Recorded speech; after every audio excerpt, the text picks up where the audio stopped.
Hey everyone, my name is Shannon Christopher. I am one of the service hosts here at FCC, and I'm also a missional community leader and a wife and a mom. And many of you may not know, I've spent 10 years as an elementary school teacher.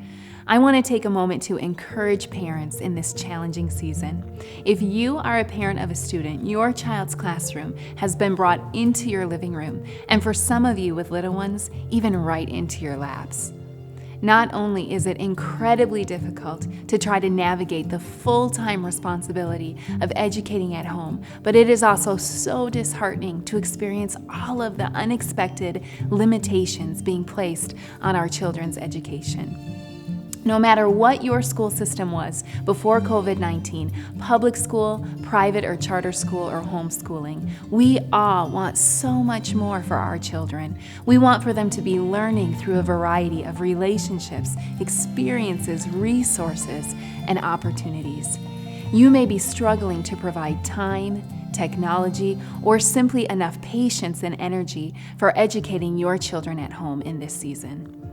I want to share with you 3 good things to remind yourself and other parents as we continue our children's education at home until the end of the school year. Number 1, God has designed your children to learn.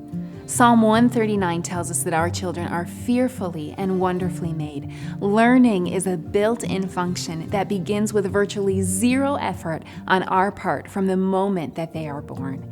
Your children are sponges, data collectors, curiosity-driven beings who are always paying attention to the world around them. They are learning every day.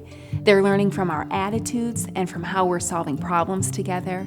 They're learning about being part of a community, to look at their neighbors and say, hey, you're like me, and we're all in this together. They are building muscles for perseverance, for resiliency, and for all of the ways that they can count on their family to be there for them when times are tough. Your presence in your home with your children, whether you are also working from home or not, and all of the small ways that you communicate that you care is what they need most. And you are providing it for them every day. Number 2, there are simple activities that you can do with your children that will have a big impact on their future lives.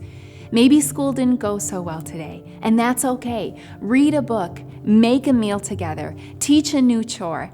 Ask them to entertain themselves for a little while. Take a walk and challenge them to notice 3 new things that they've never seen before, or have a family game night. Simple tasks that are new can give our children a sense of purpose, challenge, and belonging in our family system. This is some of the best kind of learning, and I can tell you that teachers have been crying out for these kinds of activities to return to children and families for years. There is incredible value in having one person who cares about you spend just a few minutes teaching you something, anything really, that is new about the world. Your children will remember these lessons from you the longest, and they are likely to provide a sense of satisfaction that both you and your children can find some rest in. Number 3, God sees you where you are, and He is not keeping a grade book on your performance as your child's teacher. God gave you your children, and He has trust for your heart for them.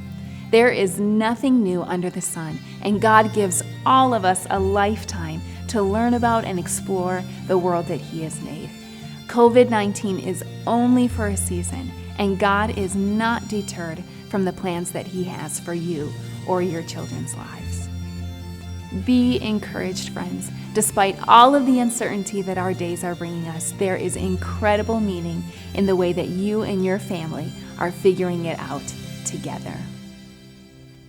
Thanks for joining us for this week's Faith and Life. Before I go, I just want to remind you to hit the share button so this message can make a difference in another life as well.